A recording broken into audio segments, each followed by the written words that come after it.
Hey everyone, this is Kathy Bartulli from the intimacydojo.com, and I'm here today with Reid from readaboutsex.com. So, Reid, how do you define intimacy? How do I find intimacy? Well, I can make a joke of like, into me you see.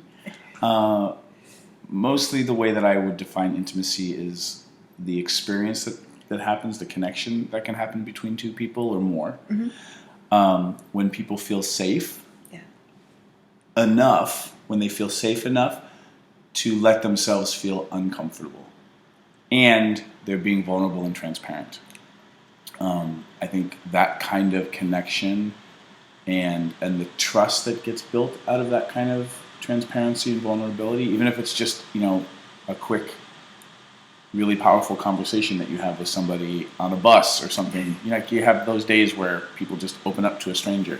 Like you create connection and intimacy, and it has nothing to do with duration.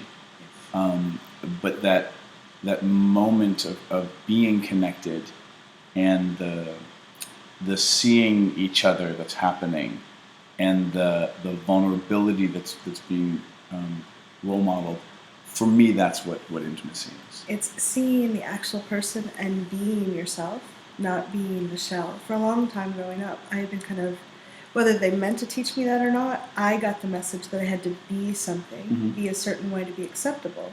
So I was always projecting this false shell of myself. Yeah. I didn't think it was acceptable to be myself. So there was no intimacy because I was never letting anyone connect with me. Yeah.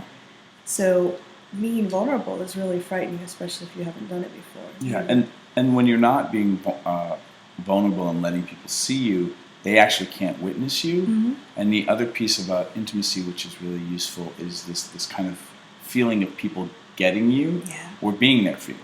So the act of witnessing, listening, seeing, and having somebody take in that they're being seen and they're being heard is another quality of intimacy that's very, very powerful, and in today's really busy world, and certainly with digital opportunities to stay connected with people, it's harder and harder to have that experience of intimacy and feeling connected.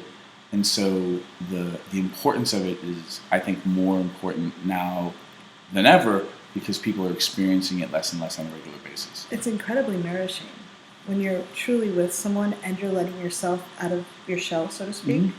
It's revitalizing. Yeah.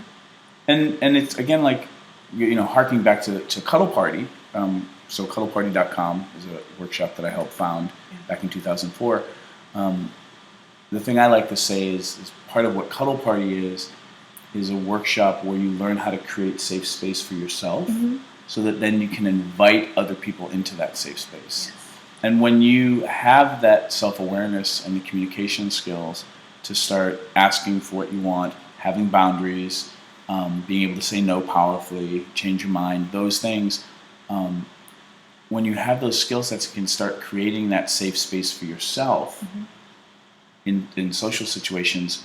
You can invite people in who may not have those skill sets the way that you do, and then all of a sudden you're role modeling for them that's like, it's safe to come into the water. Right. And then they can be with you in a way that again, most people aren't experiencing on a day-to-day basis, which allows you to be the one who's generating or initiating the intimacy, which, is, again, like, so nourishing and so needed in today's lives. And it's not difficult, although it can be scary. Yes. Because being vulnerable feels vulnerable. And a lot of people are like, But you can start with baby steps. Yeah. You don't have to go out to someone you don't know and kind of just bare your soul. You can practice saying hello to a few people and just being really present with that hello. And being present with yourself and gradually grow it from there. Yeah. Awesome. I hope that helps. Leave some comments below. Let us know what you think. Tell us, ask us questions. Yeah. Her, theintimacydojo.com. Thanks, Reid. You're welcome. Bye.